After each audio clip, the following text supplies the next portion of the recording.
Apple has finally done it. The Siri that we have so patiently been waiting for, the Siri that we've been dreaming about, the Siri that we quite frankly deserve, is finally coming out later this year. And I've been testing it with the developer beta for the last week. And let me tell you, this is not just a good Siri or a better Siri that can finally answer basic questions. This is a new Siri. This is a great Siri. This was worth the wait.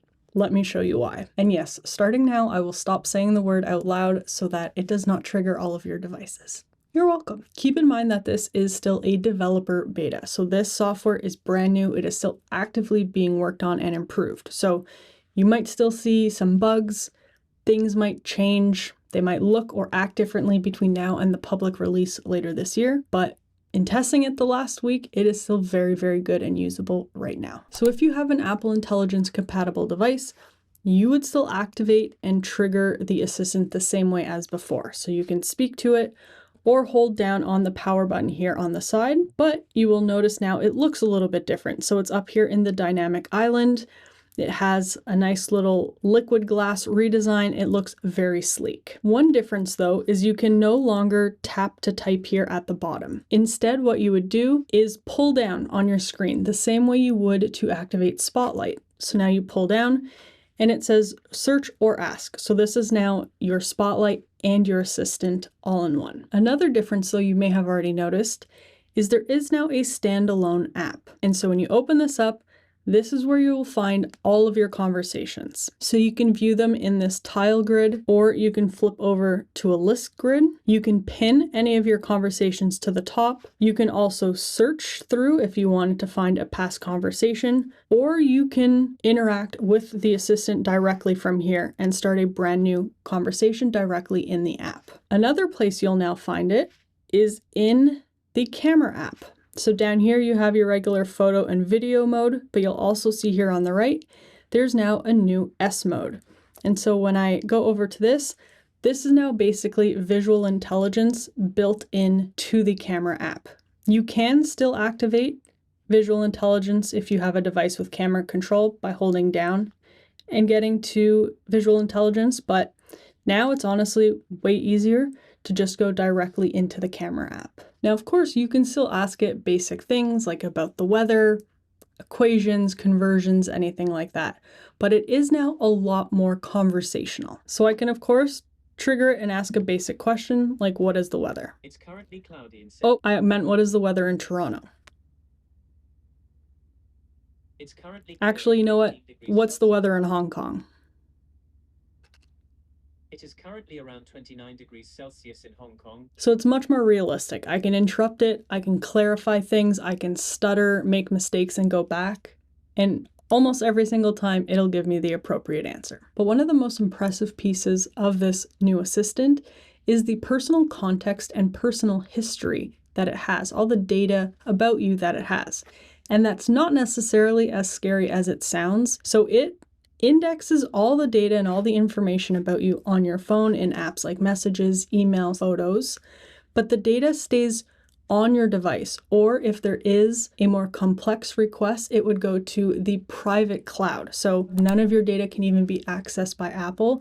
It is either all staying on your device and fulfilling the request on device, or sending it to the private cloud where the data is encrypted and private. Which means now I can ask it something like, what time is my team dinner? Your dinner with team is scheduled from 6 p.m. to 8:30 p.m. today. However, you received a message yesterday saying the team dinner is moved to 7 p.m. because a meeting is running late. Okay, can you update the time in my calendar and message Brooke back saying, thanks for letting me know, I'll see you there. Ready to send it?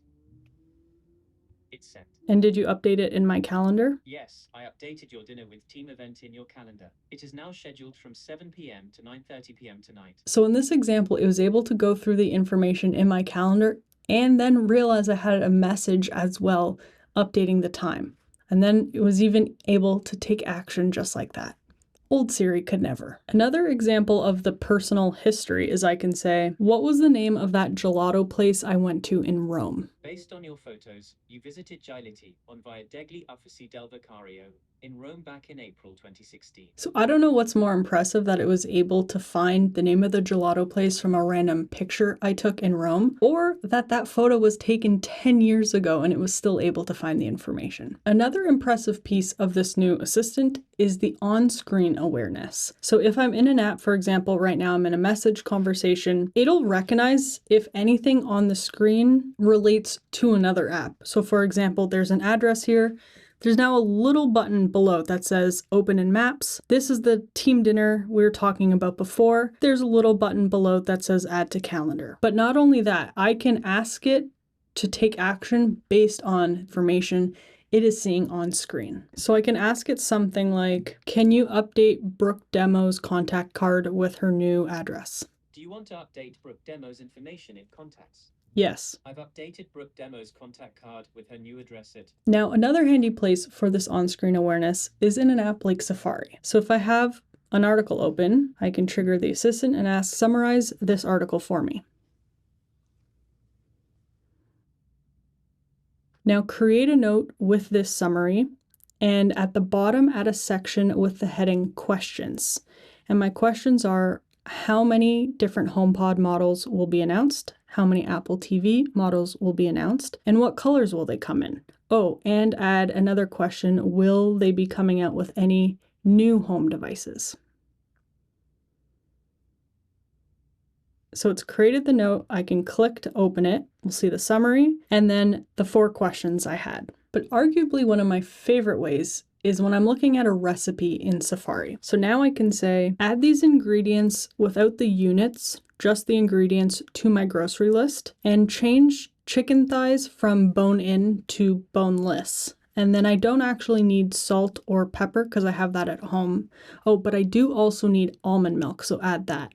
And then the next time I leave home, remind me to go grocery shopping.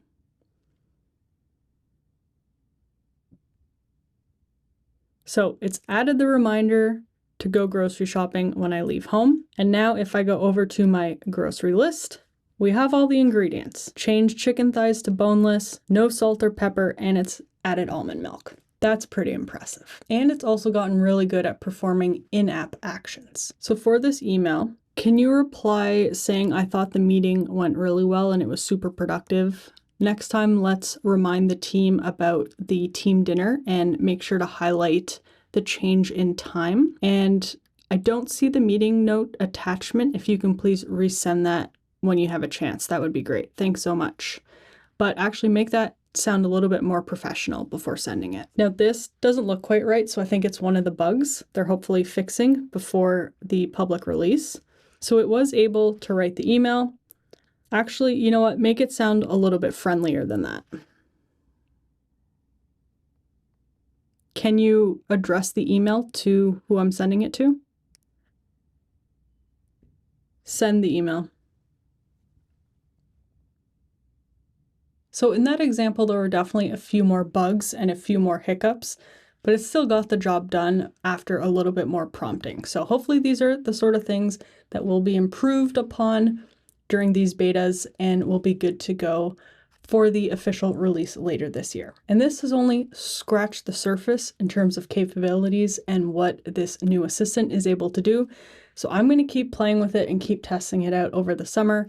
And I will have a more comprehensive video this fall once it is officially released so that you know everything that you can do with it. So make sure you're subscribed so you don't miss that. And if you want to know what other new updates and features are coming to your devices this fall that have nothing to do with this new assistant, then you'll want to watch this video next. So that's it. Have a great day. Bye.